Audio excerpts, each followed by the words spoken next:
In business, we all have a business plan. Why don't we have a business plan for our life? A life plan. Where do you want to be in 5 years from now and 10 years from now? And work towards it. We shouldn't live by chance. Welcome to Solo2CEO. We're sitting here with Malka Frankel, the CEO of a boutique marketing and branding agency specializing in healthcare. And we're going to learn how she got from where she was, and we're going to learn about that, to currently servicing over 175 nursing homes, assisted living, and hospitals. So where were you at the beginning of your journey or your business journey? So I started like everybody else. I was a graphic designer, taking in whatever jobs came in. I actually worked for a large company in New Jersey, and we did everything in-house, from catalog, from layout design to photography, retouching, printing. And it was a phenomenal experience because I was able to watch the entire circuit and learn from so many different experts in the field. I was there for 5 years, and I really learned how to run a business. I watched everything. Every day was a learning experience, how to take care of clients, how to take care of staff. And I really took that in when at the end of those 5 years, I was moving to Baltimore, and I said to my boss, I have this opportunity. I can work for this specific company in Baltimore. And he looked me in the eye and he said, no, go out on your own. And it was a real journey. When I started, I just accepted whatever work came my way, and I wasn't so busy in those days. And as the years went on, starting in 2012, the opportunities that started coming were really getting large, to the point that I had to bring in staff. I couldn't handle it on my own anymore. But I grew slowly. And today we're a team of 11 creatives, and I'm really proud of the work that we put out. And what was the reason you wanted to get into healthcare in the first place? I've always loved seniors, and I didn't really realize that. But looking back at growing up, I was always visiting old people. I loved hearing their stories and spending time with them. And I didn't actually niche into healthcare by choice. I was led there. At one point, we realized that our clients were growing, our healthcare clients were growing 300, 400%. And I kind of stopped in our tracks. I said, there's something that we're doing. There's some kind of magic. Let's analyze. And I realized that we really were doing remarkable work, and our clients were appreciating, and they were seeing the results, and they were seeing the return on investments. And that's when we niched down to healthcare. And we started weeding out all our other clients. We still take a very, very limited amount of non-healthcare work, but it's very select and based on our availability. Amazing. And what's one memorable project that really stands out? Just to get a real feel for what you do. One of my highlights I really enjoyed was when we did a billboard campaign for a nursing home company that had buildings all over Wisconsin. And when you need models for nursing homes, that's not something you can just call up an agency and say, hey, I'd like to hire 5 90-year-old ladies. That doesn't exist. So we curated our own group of models. And it had about 7 or 8 models that I literally picked off the street. And I would go up to random strangers, and I offered to pay them, and I told them a little bit about that, and they became part of our team. We even flew out of town. I literally flew with my old people and some staff to a job that we did it was in Pittsburgh. And there was one time even there was someone from Baltimore was driving through Wisconsin, and they literally fell off their chair. They pulled off at the side of the road, and they saw their friend up on the billboard. And they're like, what is, Mike Goldstein doing with, part of they were dressed up for Packers. It was a really neat campaign.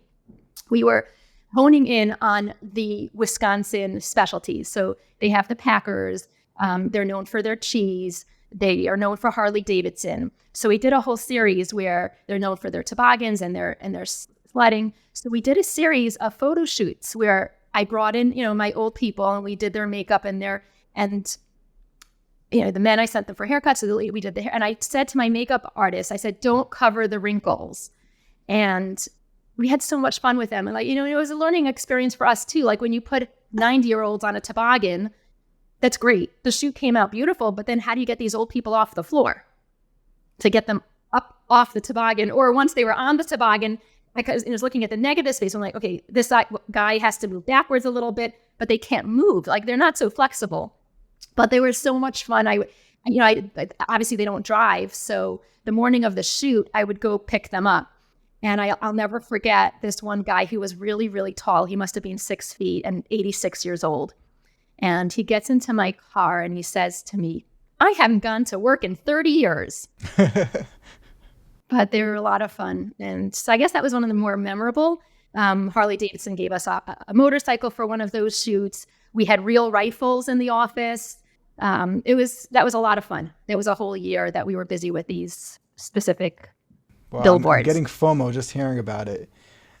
So let's zoom out. In your journey, what are some pivotal moments that you experienced that significantly impacted your journey and the trajectory of it?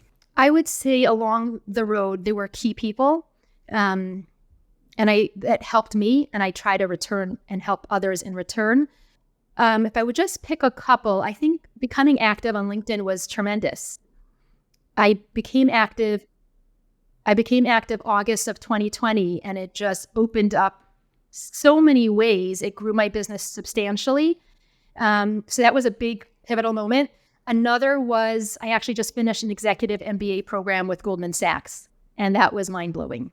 Tell me more about it. I was blessed to grow a business and get to a really decent size. But at the same time, I was never trained for this. So all of a sudden here I have staff and I have responsibilities and big accounts that have to be addressed and taken care of. But I never learned how to run a business of this size.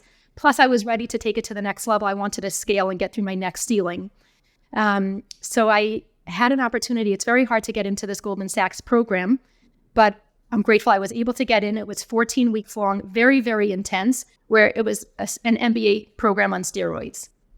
And I was out of the office for a significant portion of the week, which was strategic. Goldman Sachs was purposely pushing me out of the business. You can't grow a business if you're working in the business. So obviously you have to have enough staff to be able to handle such a shift. But it really allowed me to go into a new role in order to grow the company, but it also gave me the backbone, the knowledge, the confidence, and the know-how to take my business to the next level. And I have a 5-year business plan now that I'm following that I got from this program. And I have connections through Goldman Sachs now that are invaluable. They gave us, what they gave us was amazing. It was a very, very deep program, very well run. The curriculum was created by Babson College. They are the world-renowned college specifically for entrepreneurs. So it was hard. Anyone who doesn't like hard work, don't go.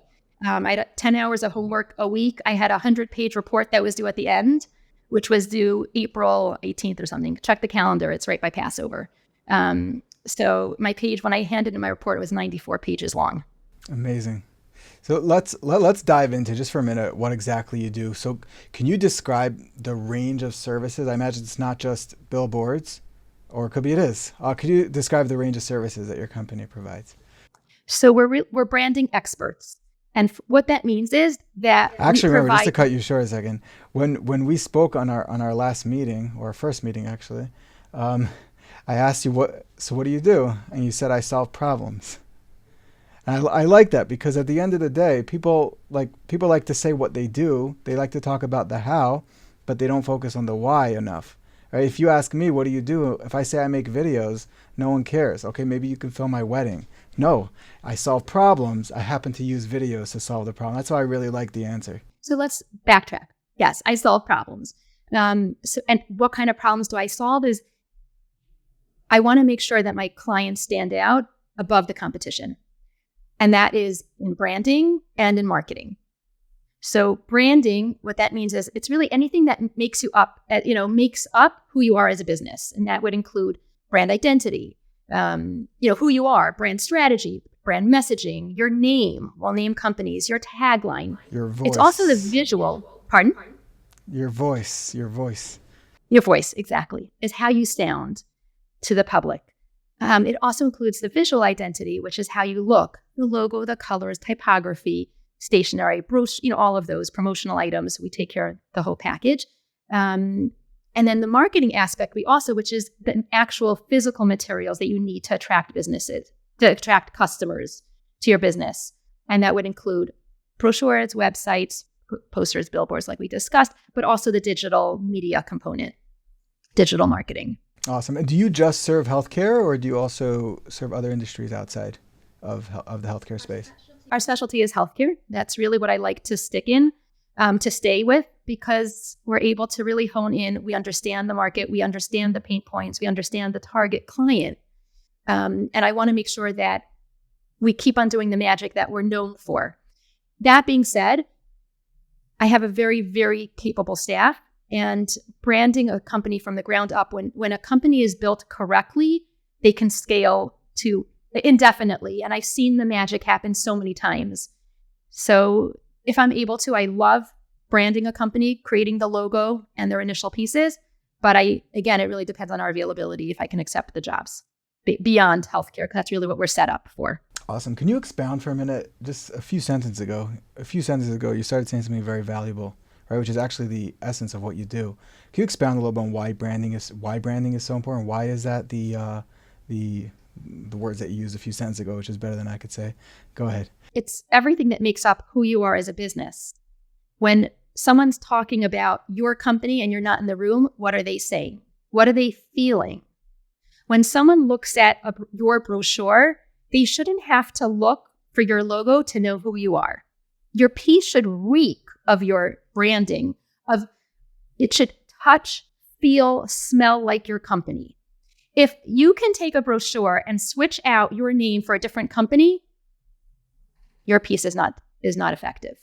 Every company has something unique. There's a reason why you're in existence, and there's a reason why you're in business. Obviously, your clients are coming to you for some reason. We dig very, very deep down. And even though we might service so many different nursing homes, every nursing home is unique. And that's our job, to figure it out and position you to be the expert in your space. Because when someone's coming to a nursing home and they're putting mom into a facility, they need to know that they can sleep at night. 100%. So in your journey, right, of building the empire that you have now, we're going to call it an empire. Servicing 175 nursing homes, think about how many people are in each nursing home. That's thousands of people that you're helping out over there. So in that journey to get to that point, what are some of the biggest challenges that you faced while scaling to get to this point? A big chunk of the first period of my business, we were dealing with a lot of clients that already knew me or knew us or had been work. Most clients, when they come in, they stay with us for many years. So there's a trust factor. So they need work, we do the work, we bill it out. I didn't need to get a deposit. I've been working with these people for 10 years. And all of a sudden, when we started growing, I started getting a high volume of new clients I had never worked with, and not having I had a contract, but at that point it wasn't drafted by a lawyer, and that I right away had to shift. Let's say when I first became active on LinkedIn, it took me 6 months to get my first client from LinkedIn. I don't sell chocolate bars. Engagements with my company are typically 5 or 6 digits. And it took me, when I became active, the first 6 months, I was just building my audience and learning the platform. And then after that, the next 6 months, I got $100,000 or a little bit more than that of new clients, people who had never heard of me before. And that was a very big jump within 6 months. I wasn't set up for that. So I definitely had a lot of bumps. It's a good problem to have, as they say. The bumps were not in production. That, thank God, was very smooth. It was more back end, with proposals, getting deposits, making sure they came in. And there were, I did have some issues with getting payments from some clients who had found me on LinkedIn and didn't have that same honesty level that I was used to dealing with. Right. Same level of loyalty as well. When you're like what's it called? Word of mouth business. So usually it's kind of like your inner circle. You have less of, there's less don't know, the word is coming up as opportunity, but there's less likelihood of people actually scamming you, whether intentionally or unintentionally. But when you're dealing with people outside of your circle, then it's much more likely. So and how did you overcome this challenge? So firstly, I brought in a lawyer immediately, and they restructured my contract to make it super sound. And I was very resistant because my mantra with everything that I do is less is more. And all of a sudden, he gave me this document that was endless with all of these. And I was like, I just can't do it. And he pushed, and he was right. I had to protect the business. So I had to take care of, that was really the biggest, was the lead. And then also the processes had to be tightened to be able to, regarding the back end, I had enough staff to be able to handle the influx. My staff is top. So it wasn't the execution, it was the back end that had to be tightened, the processes. Well, typically when you bring on a new client, the first thing you might think of is, okay, from a production level, can we actually fulfill, the services needed to help them out? But you won't necessarily think, okay, in terms of the back end or the other things that are involved, right? Because fulfillment is usually the first thing we think of, unless someone's like irresponsible and they're just taking on clients left and right and then hoping they could deal with it afterwards. No, so by us, it was we were in such a our mantra, it was just like the work came in, we just started doing it right away. And then I ended up having problems because there were certain clients that I hadn't gotten a deposit yet, but my staff was already deep into the project. So that was like my biggest hurdle, where we had to okay, we have processes. After we get a new client, nothing starts until we have a signed contract and a deposit, which sounds elementary, but I guess it wasn't. I feel like we all learned that the hard way, just everyone on different levels. So what advice would you give to someone that's starting out a business, that typically they're doing high ticket engagements? What advice would you give to them? So if they're starting out, is really to know that it's hard work. Running a business is wonderful, and there's so many great perks, but it's not a rows of cherries all the time. There were plenty of times when I was building the company before I started hiring staff that I would work through the nights because there were deadlines and they had to get done. There is no such thing as not meeting a deadline. And growing a business and doing all the different aspects yourself was really rough. I don't take risks, so I grew the company carefully. I did not jump into 11 staff members overnight. So I started hiring staff in 2012. So until then, it was, I never thought of it as being hard, but it is a lot of hours. It's you want to always be learning. You want to be always speaking to others in your industry, stay current. You can't be successful if you stay in that middle level. You really have to burst through and become an expert and be known as a special, like that you specialize, and that get that word of, get that name that you're the best. Because when you're the best, then people come to you and they don't really care what it costs. They want you to do the work. And I remember once I had a client that came to me and he needed a big job, and I didn't want to work for him for whatever reason. I didn't want to continue working with him. And I tried to push him off. And I said, and it was true, we were really booked, but I just said, I'm really sorry. I'm really booked the next, 4 or 5 months. I don't think it makes sense for you to wait for us. And he was adamant. He waited. So I guess but I would have said 4 or 5 decades. It's like, come to us when I'm in a nursing home and maybe we'll see if I can fit some time in for you. You want to hire the best staff? I'm not ashamed to say that my staff is much more talented than me. And I don't even do the work anymore. Meaning, I used to do everything, but now I haven't designed in 12 years.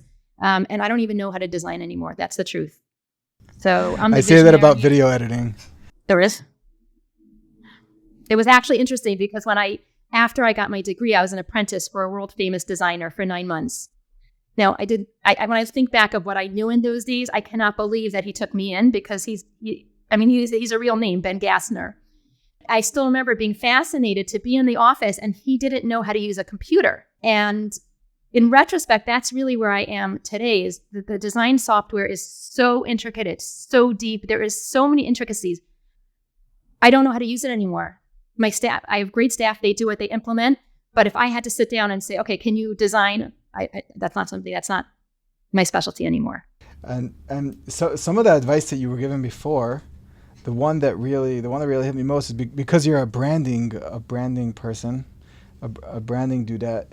The thing about the voice, right? So being unique and not selling a commodity, right? So finding out what exactly, to me, that's probably the building blocks of a business is, if you're cleaning people's houses, at the end of the day, you get the cleaning done. There's nothing has to be special about that. But when you're providing a service that's very important to people, then you can't just be another one, because then you're going to be joining the race to the bottom, as they say. The cheaper man wins, or the cheaper woman wins. But if you're going to want to grow and excel, you can't be, like you said, you can't be in the middle. You can't be mediocre, or not even mediocre. You could be great at what you do, but you can't just be okay with just being like a regular one of the pack. And you have to really find what's your unique strength and double down on that. Right. And that's how you get to that next level. Because once you break through that ceiling and you get where you're known as an expert, the sky's the limit. And there's so much magic that can happen. I love watching branding companies is my most favorite part of the entire of what I do all day. Watching the magic happen. And when we design a logo, we're not just thinking about what the logo looks like on the page or on the website, or we're really looking 10 years down the road. How is this going to be? Because I have to make sure that everyone's still relevant and modern and stands out. That's our goal. Let's talk about LinkedIn. That's actually how I found you. So how do you get such strong engagement on LinkedIn? So I will first start out and say that I'm always very humbled. I appreciate my audience. I enjoy interacting with them. And I have to limit my posting because I just don't have time to deal with people don't realize how much time it takes to respond. And at the end of the day, leads are what's most important.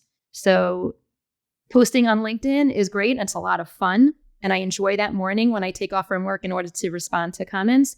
But really what I'm looking at is to grow the business. That's my ultimate goal. So when I put out a post and I wrote, do you prefer Pepsi or cola? I had a poll. People could think, oh, like, what is this? Like, what are you doing? Like, you're just talking. So first of all, I am very on brand, anything I put out. But at the same time, that brought in a $60,000 client. Do you like Pepsi or Coke? So there's a lot of strategy that goes into whatever I put out. I didn't see that post. Could you expound on it? What was my recent one? Which car would you choose? Right, which car? So it's the same type of style where I'm talking about two products that are very, very similar. I'm looking at it right now, the flying carpet one by a small stretch over a Mercedes.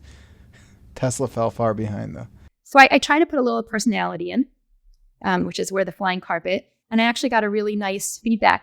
Somebody after that post reached out and sent me this nice message how it was brilliant because I was putting out really a quiet ad for my business. We're saying, if you don't come up with good ideas, well, then hire us. There was a post I put out recently after I think the first conference that I went to, where I wrote, that I'm new to networking. And then someone reached out to me to ask for advice. And I was like, I'm really new to all of this. But at the same time, I see that a lot is common sense, and a lot of people don't have common sense. That's probably true. So as far as how do I get a large audience? I don't know. I can't really tell you that there was a specific recipe, but at the same time, like people do mention it to me all the time, like, oh, you have such a large following. And it's not really surprising because this is what I do for my clients is I garner attention for them. So that's what I can do for myself. So what are your tricks to kind of get... Wait, you want to know all my tricks? No, I want to know some of your tricks. So I don't really say there's tricks. It's more strategy. Even like I have a style that when I write comments, I always put in 4 emojis. I'm a designer by trade. My mind works visually. My mind also works very, very quickly. When I'm leaving comments on posts, I'm not thinking, what should I write and then type it? My hands are already written and typed it, and I'm ready on to the next post. But by leaving those 4 emojis, your eye gets pulled to that comment.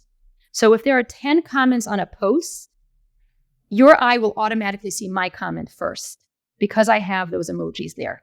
I didn't 100% understand what you mean by the 4 emojis. Typically, when I leave a comment on someone else's, not on my own, I don't really use emojis on my own content when I'm leaving comments back. But when I leave comments across the platform, I hear from a lot of people, oh, I see you're very active on LinkedIn. I see your comments. It's because I'm strategic in how I leave my comments. So I know how to call attention to. Now, again, when I leave a comment on someone's post, yes, I'm a firm believer of supporting other people. And that's one of the reasons also that I get high engagement is I give.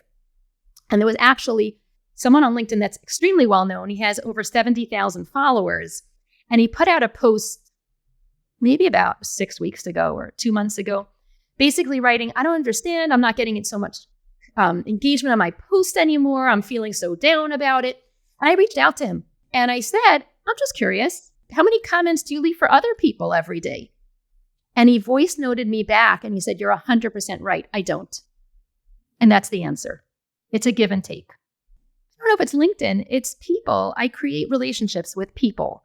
When I get to know someone, a lot of it's in my head, and I'm a visual person, so I won't necessarily remember their name, but I know exactly what their profile picture looks like. So if somebody has, I'll know about my audience. I know what they're interested in. I know what their families are like. I know what their struggles are because they've shared it with me. So when I leave a comment on someone's post, it's not just, oh, great post, because that's rubbish. I really try to be a little bit more personable, and I genuinely care. So even though I use LinkedIn and it has built my business tremendously, I'm also a people person. I'm curious. I like to have those relationships. I actually just fell into this right now, literally a minute ago. And it's a mistake that I see. I believe it's a mistake that people like to talk about the algorithm a lot. And I'm sure the algorithm, it is a robot and it does have, its mathematical equations. But at the end of the day, the algorithm matters so little compared to who you are as a person on these platforms. This is both when you're making a post, and please stop me if I'm wrong, but I firmly believe this. When you're writing a post, would someone be interested in hearing this face to face? You know what you're saying would someone be, if you were just giving this to someone, would that be interesting to them? Or are you writing for the algorithm? And when you're commenting on a post, like you just said right now, if you just write great posts, which I do all the time, by the way, sometimes I'm like, oh, this is great. Let me just write great post. But if you actually take the time and write a little bit more than that, people appreciate that a whole lot more than if you write a fire emoji, which again, I'm guilty of it. I do it as well. I think it's better than nothing. But you're losing out that opportunity for the relationship. Right. I mean, even when I think about it, this guy who has 70,000 followers and he only, he could get, let's say, 40 comments on a post. I have only 16,000 followers and I'll typically get, 150, 200, 300 comments on a post. Why is it that doesn't make sense? He should be getting so much more. Well, he doesn't build relationships with his audience. And to me, I look at it as my clients don't engage with my content. But every person that leaves a comment helps further push my content out there. And nursing homes, assisted livings, hospital owners, those are the people I want them to see my content. And I'm very strategic. Ironically, I'm really a private person. Now, I do post about my family. I do post different things. But at the same time, I want my clients to get to know me. I'm a genuine person. I'm real. I care about my clients. No mountain is too large for me to scale. My clients know that. My kids know that. There is no such thing as no. If something has to happen, it will happen. And through my content, I give over my values. And that allows prospect clients, when they reach out to me the first time, they feel like they know me already. And that makes the sale go a lot smoother and faster. So I have a question about posting personal life and especially family members. I've always been grappling with a lot of people say that you shouldn't be putting your family on LinkedIn. I know my mom's super against it, but that's for many reasons. But but leaving her out of it, I've always been wondering, is that something I should be doing? Because I know people like to see whenever I do a post. Occasionally I will do it. Whenever I do a post that's personal, like something about my first anniversary was probably my most popular post, and Just let me not interrupt just you. for What did you engagement, do? just what's that? But what did you write about on your first anniversary post? What I actually wrote about, and I'll give you the short version, was how my wife pretty much more than inspired me, but like pretty much forced me into turning my hobby into an actual business. Right? I called it a business, but it was actually a hobby. I didn't know that, and it was very humbling moment for me. But while we were dating, and I don't know how many details I wrote in that post, but basically I was debating which card to swipe. I'm like, okay, no, this one's not going to work. Should I use my dad's card? And it sounds funny, but it's actually pathetic. And I didn't even realize that that's an issue. It was just, my philosophy was like, okay, there's money in the bank. That means I'm supposed to spend it. And I just head in the clouds, completely in the clouds. And, and then I started seeing a money coach, a budgeting coach, and it completely transformed the business, where business health has nothing to do with how much money in the bank. That's the cash flow. That's important.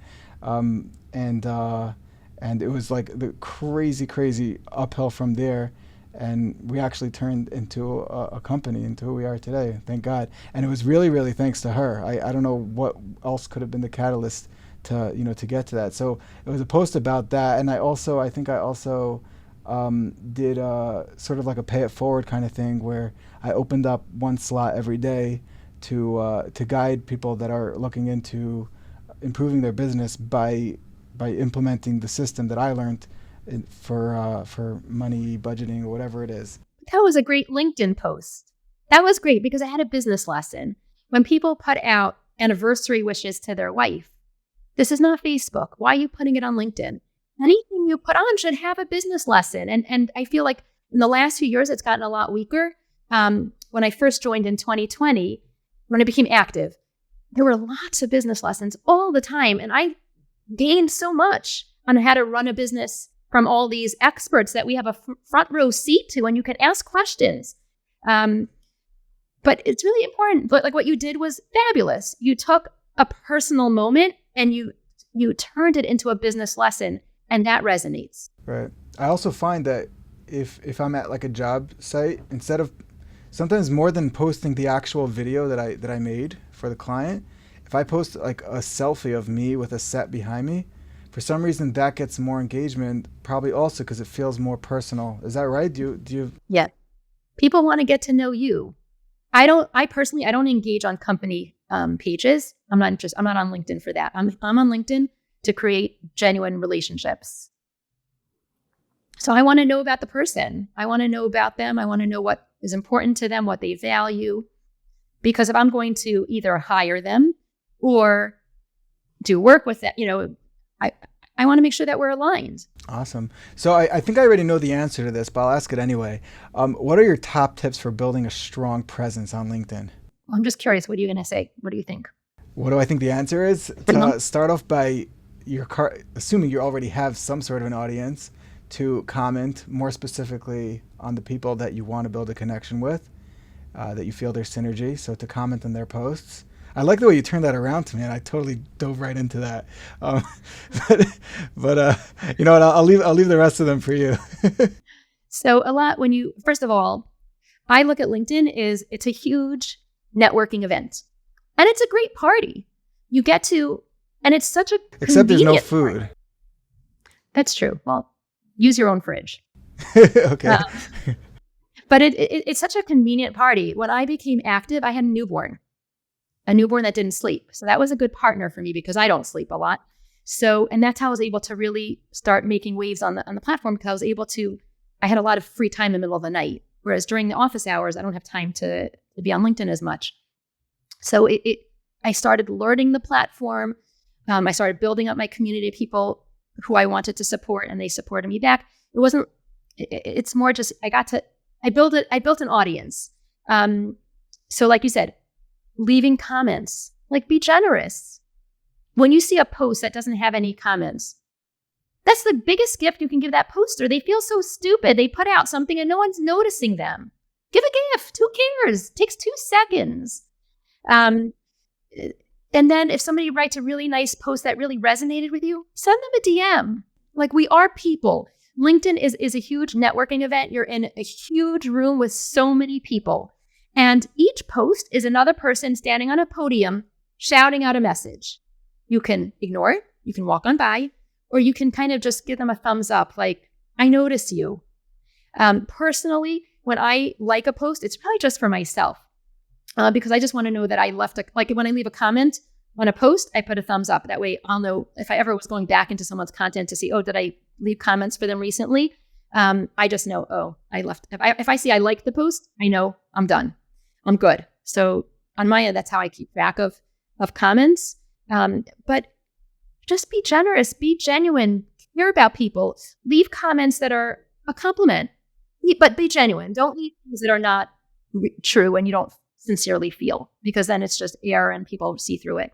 I like what you said about leaving a DM, because it doesn't happen very often, to me at least, that I get a DM that's literally just, I like your post, and didn't get, followed up almost immediately with a pitch. So it's like the power, don't underestimate the power of leaving a genuine DM that has literally no strings attached, not a day later either. Oh, by the way, this is what I do. Let me know if I can send you my Stripe link, So yeah, because that's real genuine connection. A lot of people monetize all their friends, and anytime you're speaking with them, they're trying to sell you on something. Not necessarily a lot of people, as in the majority of the people but there are people that you'll encounter, and it's not necessarily comfortable because you feel like they're always trying to get something from you and you just want to hang out. So on days that I post, my DMs blow up, and I'll just get a lot of fan messages and like that, but I usually don't have time to go through it till the next day because it's just so busy.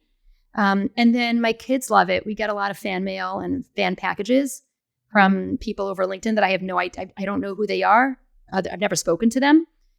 We've gotten, my furthest package I got was from England. I guess at one point I was writing about the royal family because it just intrigued me. And someone sent me like a newspaper from England from when, from some a special event with a special That's awesome. edition. I've never gotten fan mail. If you're listening to this, please send me some fan mail. I get presents. I actually just got a package last week. We've gotten cakes. One was weird, actually. Somebody came when it was Hanukkah time and brought donuts. And that guy owed me a few $1,000s. I still don't understand why he did that. But did he deduct the donuts from the amount he owes you? No, thank God he did pay me. Because he called me up for new work. And I said, I'm sorry, I can't take on a new job till you pay. He's like, oh, I owe you money. How do I send it to you? I said, I'll send you this, that amount. And within an hour, it was paid up. So I was grateful for that. What do you feel worked best for you on LinkedIn? Being genuine. Really caring. And we'll leave it at that. Being genuine and really caring. I love it. And how can others replicate your success on LinkedIn? By being genuine and really caring. So a lot of times I see content and I just scratch my head. A big one is when people write their message, their content, and they don't leave space between paragraphs. I can't read those. Who shoves your message? Pardon? I can't read those. I have too much ADHD. Right. I can't read long paragraphs. Perfect. You scroll past it, as do hundreds and thousands of other people. It's so easy. Just leave a paragraph space. Read your content. When I post, I'm listening to the rhythm. I'm looking at the negative space, seriously, of how my post looks. I want to make sure it's easy to scroll, easy to read, easy to engage with. It starts with a strong hook. It ends with a closing question. And one pet peeve that I always have is I don't like my own comment, my own post. Because to me, if you like a post, that means you're kind of like slapping yourself on the back and saying, great job. Well, if you give a speech, do you clap for yourself when you're done? Let's talk about that a minute.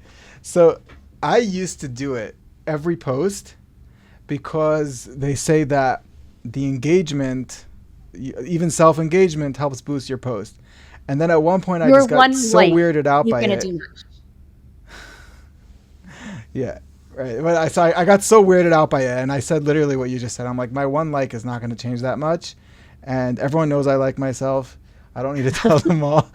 And I just stopped doing it. I was like, I don't care if this gets no engagement. I'm not going to take a dishonorable uh, engagement point by liking my own post. So, and say if people like their own comments, why are you liking your own comments? Yeah. Well, that's where it comes from. It's just, yeah, it is a little cringe worthy.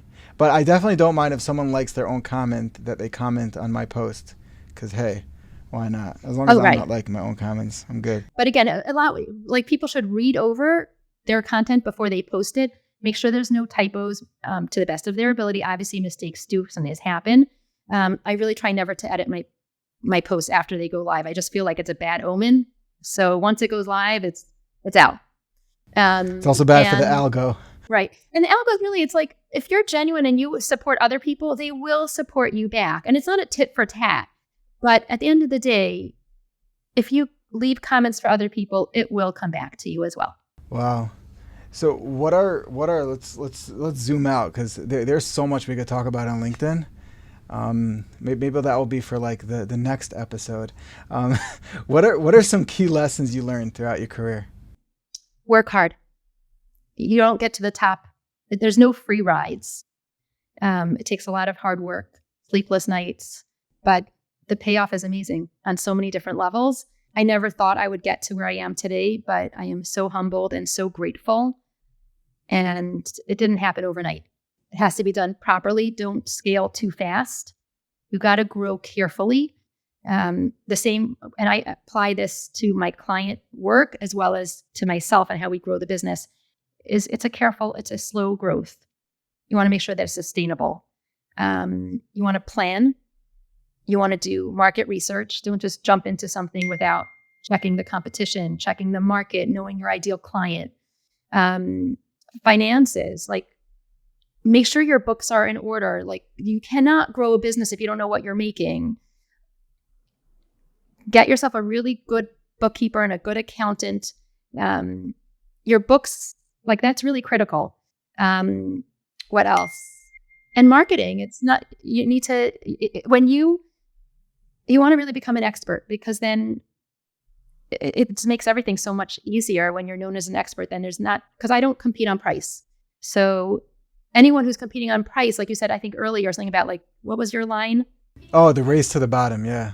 Yes. If you're competing on price, then like someone always going to come in cheaper. And I always like the winner gets nothing, basically.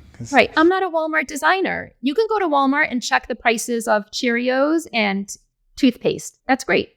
Toothpaste, if you get it in Target or Walmart or some fancy store, is the same toothpaste. When it comes to branding a company, there are differences. The differences are in the outcome, but also in the processes and the experience. For us, it's paramount that the process is very easy and smooth for our clients. When we present work, it's finished. Obviously, we want client input. That's critical. But there's no such thing as half-baked work. And for example, we had a client recently that needed a job, and I quoted them. It was expensive, I'll admit. And she balked at it. She's like, oh my gosh, my husband's never going to go for this. How could it's just a whatever that item was that they needed done. And I said to her, and she goes, my husband's he'll never go for this. I said, let me ask you a question. What does your husband drive? And she said, a Maserati. I said, really? Now, I happen to have had this conversation. I was in the middle of having this conversation when I was in the car driving to New Jersey. So right in front of me, there was an Altima. I said to her, really? Why does your husband drive a Maserati? Why doesn't he drive an Altima? It has 4 wheels. It even comes with a horn. Now, we obviously know there's a difference between a Maserati and an Altima. There's a difference between work that you get done by an expert or someone who's new to the business and that's really, I feel like when someone wants to know that they're set up for success, that's an investment. And people are willing to pay for it when they know they're getting amazing work. Right. The key is to provide a service that people would pay any price for because it's so valuable. What are your future plans for Malka Designs & Co.? So this is actually interesting. I don't think I mentioned it to you when we initially spoke, but we're actually rebranding, which I'm very excited about. On July 1st, we're turning Do you right. So need a until now, branding company? I know someone that does incredible oh, you designs. do? Oh, can Yeah. you please? Yeah, I send me their information after this, please. Do you know how many times I get pitched on LinkedIn by designer marketing firms? Like, did you see my profile? Just this week, someone reached out and said, "We really could enhance your image. We've checked your website."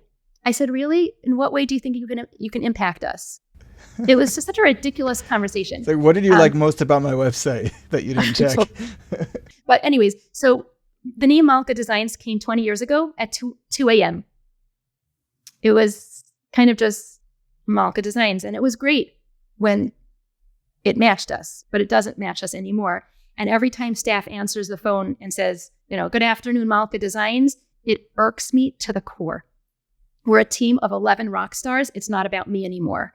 I want my name out of the business. We're not graphic designers. We're a design and branding agency. We're visionaries. We didn't really touch on it today, but we raise millions of dollars. We can do a $20 million capital campaign. We're thinking out of the box. That's not a graphic design anymore. It's a lot bigger. So we had to rebrand. And because we specialize in healthcare and we deal with nursing homes and assisted livings and hospitals, we renamed, and our new name is Better Co. Better branding, better strategy, better results for better healthcare companies. And is the website better.co? It's actually Better Co MG, Better Co Marketing Group.com. But that's going to launch July 1st. I love it. I'm like, all the potential slogans are now flying through my head. Oh, there's a lot. Yeah. Yeah. That sounds great. So just as we land the plane, my last value questions over here. What advice would you give to someone that's starting their entrepreneurial journey? What are, some kind of, I guess, common pitfalls that they should be avoiding? During COVID, I was on a panel, and I still remember one of the questions, one of the speakers made the most remarkable comment that really resonated with me. In business, we all have a business plan. Why don't we have a business plan for our life? A life plan. Where do you want to be in 5 years from now and 10 years from now? And work towards it. We shouldn't live by chance. And to me, what's really, really important is for us to remember why we're working. Everyone has their own whys, but make sure that stays a priority in your everything that you do. No one's tombstone is going to say, "Harry worked 70-hour weeks." At the end of the day, we value our family, and that's why we're working. So if people are working around the clock and then their kids come home and they're busy on their phone talking to all their clients and never ending in the weekends, and they can't go to the baseball games with their kids because they're busy, with these last minute changes or whatever the client needs. Well, your kids learn very quickly that they're not important. And that's sad. So what's the philosophy you would say to someone who is, whether they're starting their journey or they're in the middle of their journey, in terms of implementing a good, healthy work-life balance? I work hard. I'm a hard worker by nature. I think I worked a lot harder before I had staff. But at the end of the day, my kids came first. Now, my clients also come first. So it's not really, but it's, when I was working, I was really working. And when it was family time, to the best of my ability, I really tried to keep things separate. No one's perfect. But whatever journey you're on and whatever you're busy with, give it your best. There's no, at least in my lexicon, there's no such thing as doing something halfway. Either do it or don't. And whatever you do it at that same flair. It doesn't matter if it's working with your clients or doing something with your family, or be all in, but work hard. Definitely, there's no shortcuts in life. And also give yourself a little bit of grace because, especially ladies who have a lot family responsibilities on top of running a business, nobody is superwoman or superman. We might think it, and we might try to think that we are, but we're not.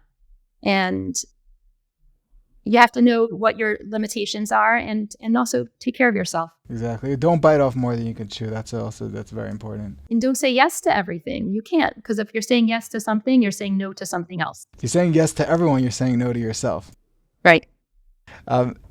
how my last question to you is there's always going to be the ups and downs, whether it's in the personal life or in the business. How would you recommend someone really stay motivated and tough and firm and resilient during all these difficult times? That's a great question. And I think it really pertains to everyone. Off the cuff, I would say view challenges as opportunities for learning and growth. Anything that happens, be positive. Like, look at it. Okay, so you just messed up and you had to pay $5,000 to have a job reprinted. Take that as a learning experience and set up tighter processes for next time. Be willing to adapt and pivot. Don't just be stuck in your ways. Be open to advice. Be open to others on your team. Like, you are not the end all and be all. Like, ask advice. Even if there are people under you in the office, like, ask for their opinion and value what they share. I think also build a strong support network and seek guidance from mentors when you need. Connect with other entrepreneurs. Everyone's dealing with similar issues. You might be in different industries, but those who are growing businesses, they share experiences and you can support each other and it could be very helpful.